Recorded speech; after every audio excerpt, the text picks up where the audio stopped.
Wait, with that wind up, by the way, I understand that you were an aspiring fiction writer. I see why. Oh, yeah. Well, I understand your view that you can cut half of the agency and it won't affect people's health or their water, their air. That, to me, is a big fiction, Mr. Zeldin. You've forgot about the fact of cleaning up I have after to think, LA Mr. Zeldin, wildfires. I think, Mr. Zeldin, President when I was in San Diego, if your children were with the drinking Tijuana water, River sewage crisis, if your apparently we're children going were out on our drinking own for water that. in Santa Ana, Mr. Zeldin, maybe you wouldn't be so cavalier about whether there was lead in their water.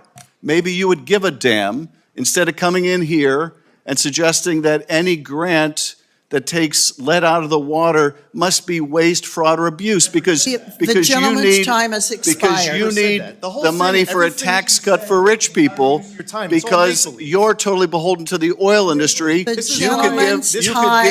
You could give a rat's ass about how much cancer your agency causes. Adam Schiff unleashed one of the longest, most over-the-top tirades of his entire career. He painted this apocalyptic nightmare: doom, disaster, cancer clusters, poisoned air, poisoned water, and an EPA supposedly teetering on total collapse. Every sentence got more emotional, more intense, voice tightening, eyes flashing frustration as he delivered this fiery, dramatic monologue loaded with wild accusations, predictions of mass sickness, and sweeping claims of environmental Armageddon. But then, boom, Lee Zeldin leans forward, calm as hell, totally unfazed, and with just a few words, he shatters Schiff's whole theatrical performance. Schiff came swinging hard, but Zeldin's counterpunch landed way harder. One line broke the internet on the spot. With that wind-up, by the way, I understand that you are an aspiring fiction writer. I see why, Zeldin said. That was it. The moment Schiff's mask cracked, eyes widened, face flushed, looking like he was on the verge of tears, Zeldin flipped the entire hearing upside down in real time. The gentleman from California, Mr. Schiff, is recognized. Thank you, Madam Chair. Mr. Zeldin, you've only been at the EPA for a few months, but in that time, you've done more to dismantle this agency than probably all of your predecessors put together. That may be a source of pride for you, but it is not for the American people. You've unlawfully terminated grants without justification. You've fired and pushed out some of the best scientists who inform EPA's decision-making. You refuse to spend money that Congress has appropriated to the EPA by law. And you've launched a pro-polluter effort to delete dozens of environmental protections. On top of all this, you've launched an effort to overturn California's Clean Air Act waivers that improve the quality of air breathed by 40 million Californians and by millions more in other states who have adopted California's high standards. That effort, for which my colleagues have decided to eliminate the filibuster to achieve, is not exactly what anyone would call cooperative federalism. But it's your budget that's the ultimate proof of your priorities. You propose cutting America's environmental agency by 55%, meaning that in your view and that of President Trump, more than half of the environmental efforts of the EPA, more than half of the efforts to make sure Americans have clean air and clean water are just a waste. They're just a waste. Meaning that Californians and people all over the country, when they breathe the air, thanks to your good work, it'll mean there's more diesel and more other particulate matter in the air. When they drink a glass of water, they may not be able to see it, but this water that Americans drink is going to have more chemicals like PFAS, forever chemicals in their water. This will be your good work. I want to be very specific about the legacy you're going to leave if you're successful in eliminating half of our efforts to clean our water and our air. Your legacy will be more lung cancer. It'll be more bladder cancer. It'll be more head and neck cancer. It'll be more breast cancer.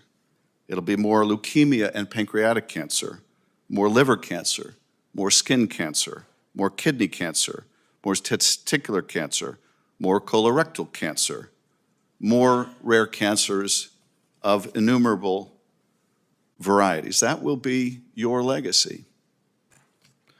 What is it about this grant that you and EPA believe is problematic enough to freeze this funding and put potentially 31,000 children at risk? Senator, who is the grant applicant? This is to the city of Santa Ana. You have the biggest, And are you have the you- biggest are you- state, so we're and gonna are have to you- go through every single list of the grant. Well, By the way, with that wind up, by the way, I understand that you were an aspiring fiction writer. I see why. Oh, yeah. Well, I understand your view that you can cut half of the agency and it won't affect people's health or their water, their air. That, to me, is a big fiction, Mr. Zeldin. You've forgot about the fact of cleaning up I have after to the think, LA Mr. Zeldin, wildfires. I think, Mr. Zeldin, President when I was in San Diego. if your children were With the drinking Tijuana water, River sewage crisis, if your apparently we're children going were out on our drinking own for water that. in Santa Ana, Mr. Zeldin, maybe you wouldn't be so cavalier about whether there was lead in their water. Maybe you would give a damn instead of coming in here and suggesting that any grant that takes lead out of the water must be waste, fraud, or abuse because The you gentleman's need time has because expired. you Who said need that? The whole the thing, money for a everything tax you cut said, for rich people your time. It's all because make-believe. you're totally beholden to the oil industry. The You could gentleman's give- time- you could give a rat's ass about how much It is. cancer It's because your people agency you're trying to causes. destroy. The Impeach, gentleman's resist. time has expired. When the dust settled, this hearing exposed something way deeper than just some policy spat. Adam Schiff rolled in armed with pure emotional theatrics, sweeping accusations, and a scripted hero act, like he was the lone defender saving the planet single-handedly. But the second Zeldin pushed back with calm facts, Schiff's whole show unraveled right there on live TV. His voice started shaking, frustration spilling out in every word, arguments leaning heavy on fear-mongering instead of hard data. No clear evidence, just apocalyptic visions of poison skies, toxic water, and cancer everywhere, all to rack up political points. But the real tell wasn't what Schiff said. It was how he crumbled the moment his narrative got punched. The instant Zeldin dropped that ice-cold, unforgettable one-liner, Schiff's composure exploded. Tone turned shrill, attacks got personal. Desperation to claw back control was plain as day for everyone watching. It became obvious Schiff wasn't fighting for truth. He was protecting his dramatic storyline at all costs. In that moment, America saw the stark contrast. Zeldin stayed rock steady, factual, unflappable, while Schiff spiraled into outrage and exaggeration. Schiff's meltdown didn't bolster his case. It exposed it for what it was. His inability to take pushback, his crutch on emotion over evidence, his quick slide into personal jabs, it all showed why so many Americans have zero trust left in his credibility. This hearing didn't crown a champion of public health. It spotlighted a politician who thrives on theatrics, panic, and hype whenever the facts don't line up with his agenda.